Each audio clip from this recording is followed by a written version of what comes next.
Today I'm going to do a review of our Maxim outdoor corn and pellet boiler by Central Boiler. We use this to heat our house and our domestic hot water. We have baseboard hot water heaters and then a standard hot water heater for domestic use. Our house is approximately 2,000 square feet, built in 1854.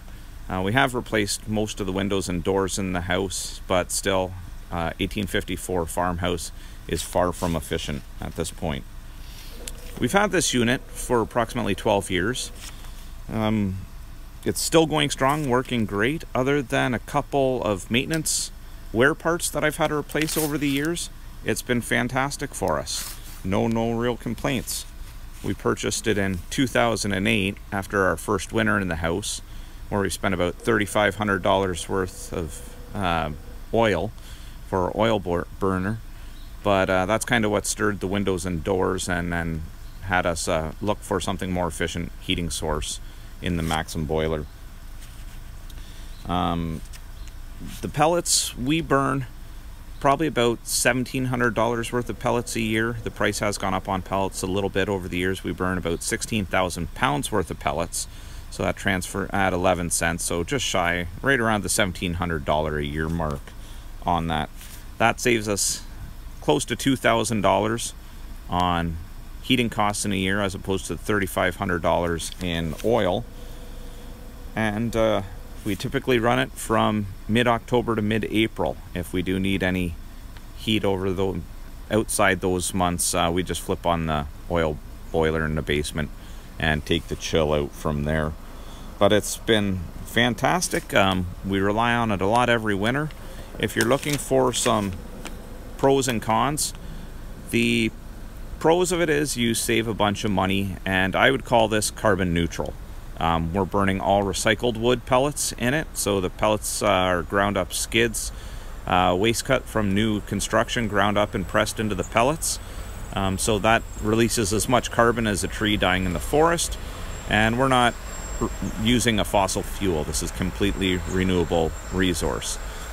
Some of the cons to it, it is somewhat dirty. You have to clean it out. You have to maintain it, cleaning out the ash and making sure the chimney and flues are clean. And you have to carry 1,600 pounds worth of pellets from wherever you store them to your hopper. I keep them in the barn, so I have about a 200-foot walk each way.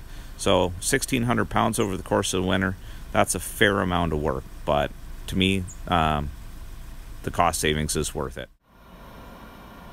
On the display module, you can see that it's heating up to 175 right now. Normally it'll go up to 183 degrees before it kicks into idle mode, and it'll just sit there to maintain. Once it drops down, the heat will start climbing again, and it'll keep augering pellets in from the hopper. You have the ability to control, there are 3 different heat cycles, low, medium, and high, and you can change the air and feed rates for the pellets at each one. This does have an automatic ignition. If it does go out for any reason, that is powered off propane. And there's your power switch and your feed, should you want to feed additional augers in during the starting process. This is the burn chamber of the pellet stove. It heats, brings augers the pellets in, burns them, and you'll see if we time it right, the agitator, which rotates the pellets and pushes them out to the front. To the left, you can see the flue that tries to trap as much heat in and let the smoke back out the backside and up the stack.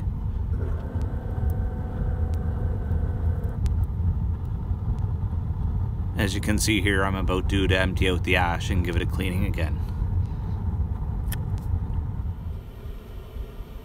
Inside the hopper, where we keep the pellets, we typically burn through 4 5-gallon pails per day. The hopper will hold up to 10 5-gallon pails, and you can see the drawdown cone here, where it's drawing the pellets down into the auger system. This burner is able to burn both wood pellets and corn. These are just compressed recycled wood. It's all ground up pallets, new home construction leftover end cuts, and recycled pallets. So everything gets reused here. The furnace has a dual auger system that feeds pellets from the tube up top in the hopper down into the first auger, which draws the pellets back towards us. Drops down into the second auger, which feeds the pellets into the burn chamber. The dual auger system is kind of a safety feature that should there be a fire in the bottom feed tube, they will run independently. And it'll feed the pellets into the burn chamber without entering any new ones, so the whole unit doesn't go up in smoke.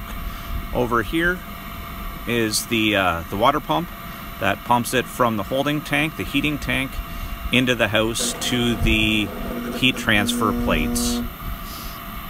And in the bottom corner here, there's a blower that feeds the air into the burn box, into the burn chamber for combustion.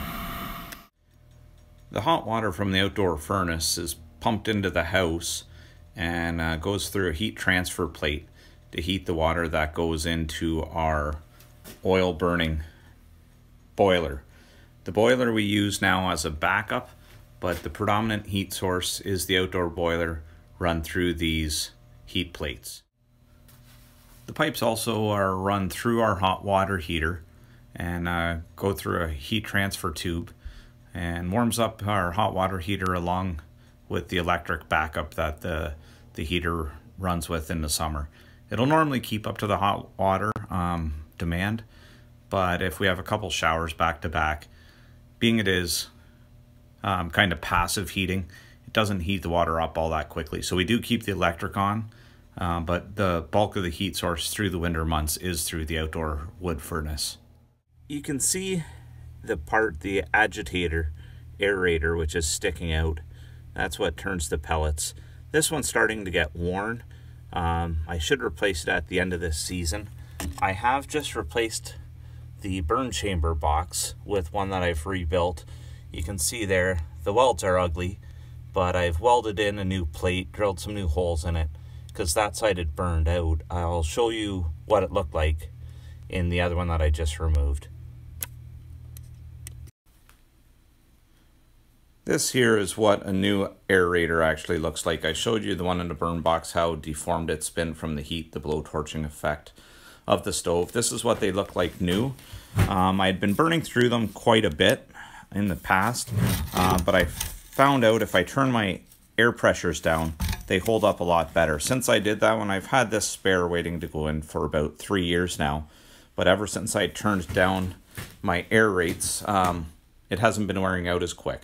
So probably at the end of this season, I'll switch this one into it once I repair the burn chamber itself.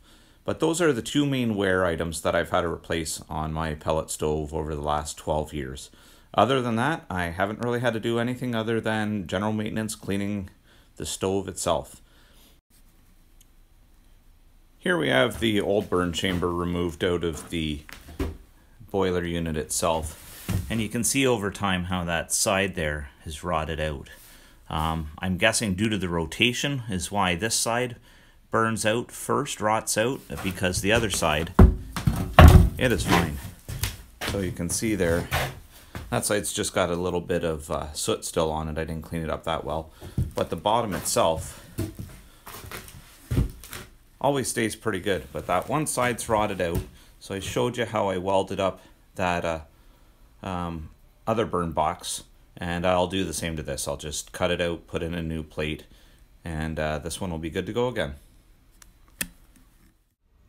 Hi folks, I hope you liked the review I did of our Maxim outdoor pellet stove by Central Boiler. If you have any questions, leave them in the comments down below, and if you'd like to see more content like this, press your subscribe button so you know when I upload any more videos. I hope you enjoyed this and have yourself a great day. Thanks very much.